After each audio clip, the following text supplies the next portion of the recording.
আমি আমার নামটি হাতে পেয়েছি। সাকিব ভাই যদি আমার সাথে কম্পিটিশন করবে, আমি তো অবশ্যই তাকে দেখে নিব।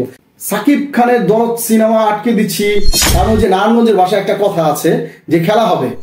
আসলে বলতে কি ভাইয়া, যখনই আমি জানতে পারলাম যে আমার ছবির নামটি আরেকজন নিয়ে গেছে বা কেউ দিয়ে দিয়েছে, ঠিক তখনই আমি হঠাৎ করে তৎপর হই যে কে।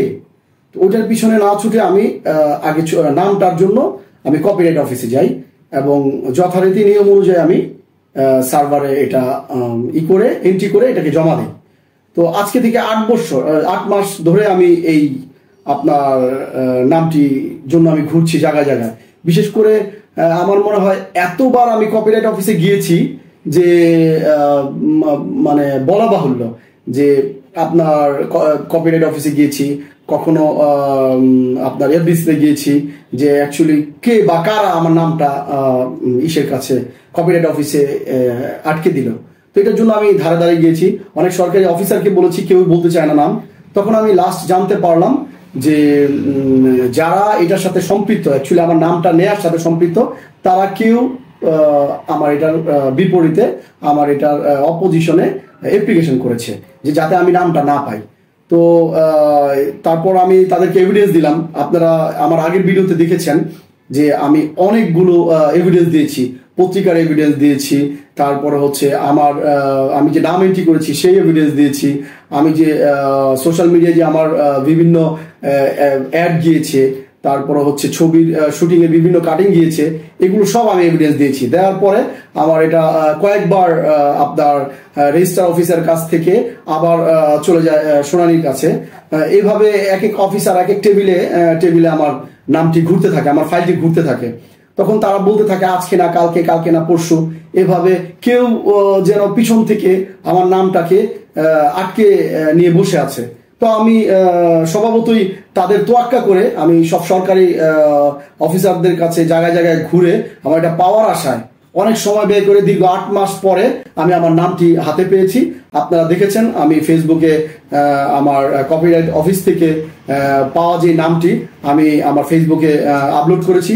ধন্যবাদ জানাই আমি কপিরাইট অফিসের সকল কর্মকর্তা কর্মচারীদের, এবং ধন্যবাদ জানাই আমি সরকারকে, কারণ উপযুক্ত আসলে যার যেটা প্রাপ্য তাকে সেটা দেওয়া উচিত।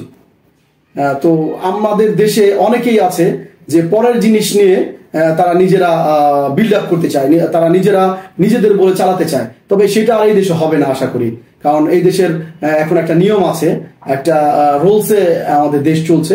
তো আমি আশাবাদী ছিলাম, আমার স্বপ্ন, আমার নাম আমি ফিরে পেয়েছি। সাকিব খানের দরদ সিনেমা আটকে দিচ্ছি সেটা না, বড় কথা হচ্ছে আমার ছবি আমি রিলিজ করব। এখন কার ছবি আটকে যায়, কে ছবি রিলিজ দিতে পারে না, সেটা আমার দেখার বিষয় না। দরদ আমার ছবি, অলরেডি আমি আগেও বলেছি, এখন আমার কাছে প্রুফ আছে, এখন আমার কাছে গভর্নমেন্ট অনুমোদন আছে, সরকারের অনুমোদন আছে। সো এই ছবি আমার, দরদ আমার, এবং আমি রিলিজ দিব, খুব দ্রুতই রিলিজ দিব, আপনারা জানতে পারবেন। আচ্ছা, এই ব্যাপারে আমি বলতে চাচ্ছি এইটাই যে দেখেন, আমি কিন্তু আগেও বলেছি, আমার যে ডিরেক্টর ছিল রানা, অপূর্ব রানা খ্যাত রানা, তো কবিরুল ইসলাম রানা, সে কিন্তু সবার সাথে ডিট করেছে। তো আমি সবার সাথে, যেহেতু নামটা পেয়েছি, আমি এখন সবার সাথে কন্ট্যাক্ট করব, আমি কন্ট্যাক্ট নাম্বার জোগাড় করছি, কন্ট্যাক্ট করব। তারা যদি আমার ছবি করতে চায় ওয়েল এন্ড গুড, আর না করতে চাইলে অবশ্যই আমি চেঞ্জ করব, কারণ আমার তো ছবি করতে হবে। আমি যেহেতু নাম পেয়েছি আর আমার স্বপ্ন যেহেতু এটা, আমি আবার পুনরায় চালু করবো। এতে কে আসলো কে না আসলো ওটা আমার দেখার বিষয় না। হ্যাঁ, তবে অবশ্যই ফার্স্ট লুক আমি চেষ্টা করব কুরবানি ঈদের আগে আপনাদের ফার্স্ট লুক প্রচার করার জন্য, এবং খুব দ্রুত এটা নিয়ে কাজ করছি। অ্যাজ সুন অ্যাজ পসিবল আমি ছবি কমপ্লিট করে রিলিজ দিব, আমি ট্রাই করছি।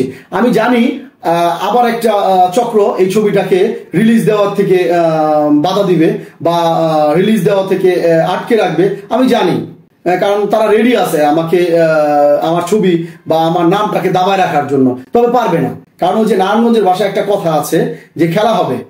তবে আমিও দেখবো, খেলা হবে। আমি এটা নিয়ে শেষ দেখতে চাই অ্যাকচুয়ালি কি হয়। আসলে সাকিব ভাইয়ার সাথে কোনো কথা বা আলাপ আমার হয়নি, তবে হ্যাঁ, সাকিব ভাইয়া নিশ্চয়ই কারো না কারো মাধ্যমে জানতে পেরেছে যে দরদ কেউ না কেউ করেছে। মেবি হয়তো বা সে ওটা জেনে বা ওটাকে ধরেই সে ঈদের ছবি রিলিজ দেয়নি। আর নাম তো আমার, তারা অন্য নামে তারা তাদের নামে দরদে কিভাবে রিলিজ দিবে। ওকে দেখ, তাদের ছবি তারা রিলিজ দিবে, আমার ছবি আমি রিলিজ দিব। সাকিব ভাই যদি আমার সাথে কম্পিটিশন করে করবে, সাকিব ভাই যদি চিন্তা করে যে আমি এই দরদকেই চালাবো বা এটাকেই চালাবো, কারণ অনেকেই অলরেডি জেনে গেছে দরদ আমার ছবি। আর আমার বলে কি, সরকার প্রুফ করে দিয়েছে দরদ আমার ছবি, ভিন্ন মাত্রার ছবি, ভিন্ন কাহিনীর ছবি, ভিন্ন গল্পের ছবি। আর আপনারা দেখতে পাচ্ছেন সর্বত্রই অনিয়ম চলছে বাংলাদেশে। কিভাবে ভাই ইন্ডাস্ট্রি ঘুরে দাঁড়াবে? আপনারা ছবি সেন্সর পাওয়ার আগে ছবি চলে আসে আপনার ট্রেইলারে, তারপরে হচ্ছে নাম একজনের আপনারা নিয়ে নাম প্রচার করছেন আরেকজন। তাহলে আমাদের ইন্ডাস্ট্রি তো অসৎ লোকের কাছে জিম্মি হয়ে পড়ছে দিনের দিন। না না, কেন আমার ছবি হবে না? আমার সিনেমা কোথায় চলে গেছে? আমার সিনেমা যায়নি ভাইয়া, যেটা নিয়ে কপি করেছে, যে যারা নামটি নিয়েছেন তাদের নাম চলে গেছেন। আমার ছবি যাবে না কেন?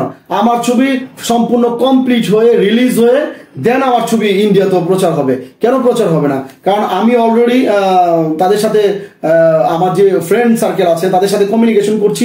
অবশ্যই আমিও চাইবো আমার দরদ ইন্ডিয়াতেও রিলিজ হোক।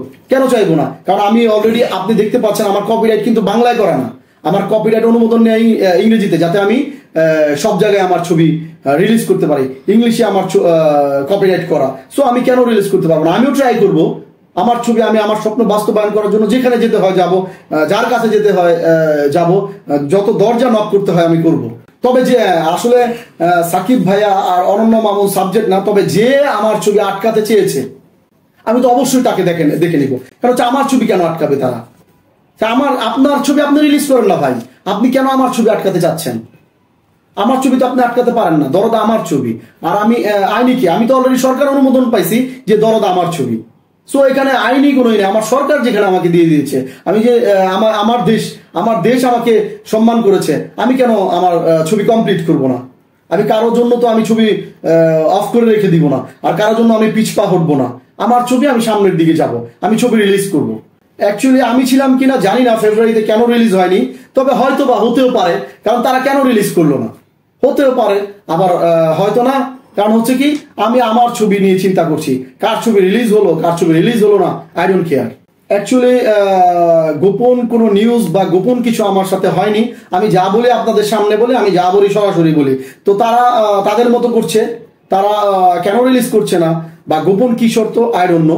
আমি জানতে পেরেছি তারা তাদের গল্পটাও নাকি নকল, তাদের গল্পটাও নাকি আপনারা একটা ভিডিওতে দেখতে পেরেছেন, আমি আগেও বলেছি, আদর আজাদ ভাই বলেছে লিপস্টিকের কাহিনী হচ্ছে দরদের কাহিনী। তো আই ডোন্ট নো, হতে পারে, কারণ আমি যেহেতু আমার নামটা বলেছি যে আমার নামটা হচ্ছে দরদ, সো কার সাথে মিলে গেল, কে আমার নাম নিল, আমি সেটা নিয়ে জল্পনা কল্পনা করছি না। আমি করছি হচ্ছে আমার ছবি, আমার কাহিনী ভিন্ন, আমার গল্প ভিন্ন, আমার আর্টিস্ট ভিন্ন, আমার স্বপ্ন ভিন্ন। সো আমি আমার ভিন্ন স্বপ্নটাকে আমি বাস্তবায়ন করব, আমি রিলিজ করব এবং বাংলাদেশে মুক্তি করবো ইনশাআল্লাহ। অবশ্যই আসলে দর্শকদের প্রতি ভালোবাসা রেখে আমি একটা কথা বলতে চাই, ভাই আপনারা তো ছবি দেখেন, অবশ্যই বাংলা ছবি হলে গিয়ে দেখেন, আর আশা করব হলে গিয়ে দেখবেন। তবে আমি একটা জিনিস আশা করব, আমরা যারা কাজ করতে এসেছি, আমাদেরও কাজ করে আমাদের কাজকে ভালোবেসে আপনারা একটু বুকে টেনে নেন। আমরাও আপনাদেরকে ভালো কিছু দিব আশা করছি, আমরাও আপনাদেরকে ভালো গল্প দিব, আমরা ট্রাই করব। আপনাদের ভালোবাসাই আমাদের কাম্য। কারণ কি, আমি অলরেডি আমার ছবি রিলিজ হয়েছে, আমি মিডিয়াতে কাজ করছি, দেখছেন আমার একটা সিরিয়াল যাচ্ছে। তো আমি কেন আমার স্বপ্নকে বাস্তবায়ন করব না? আর আমার স্বপ্নকে বাস্তবায়ন করতে হলে আপনাদেরকে দরকার, অবশ্যই দর্শকদেরকে দরকার। দর্শক অ্যাকচুয়ালি কারো কেনা না। ওই যে কিছুদিন আগে শুনেছি এটা সাকিবিয়ান, ওইটা হচ্ছে আরেকজনের, এইভাবে দর্শক কিনা হতে পারে না। আমাদের দর্শক কারো নিজস্ব সম্পদ হতে পারে না, এটা আমাদের দেশের সম্পদ, আমাদের আর্টিস্টদের সম্পদ। এটা সবাই সবাইকে ভালোবাসবে, সবাই সবার ছবি দেখবে, এটাই আশা করব। আর অবশ্যই দর্শকদের প্রতি ভালোবাসা রেখে একটা কথা বলবো, আমাদেরকে একটা সুযোগ দিয়ে দেখেন আমরা ভালো কিছু করতে পারি কিনা, আমরা ভালো কিছু করার চেষ্টা করছি কিনা।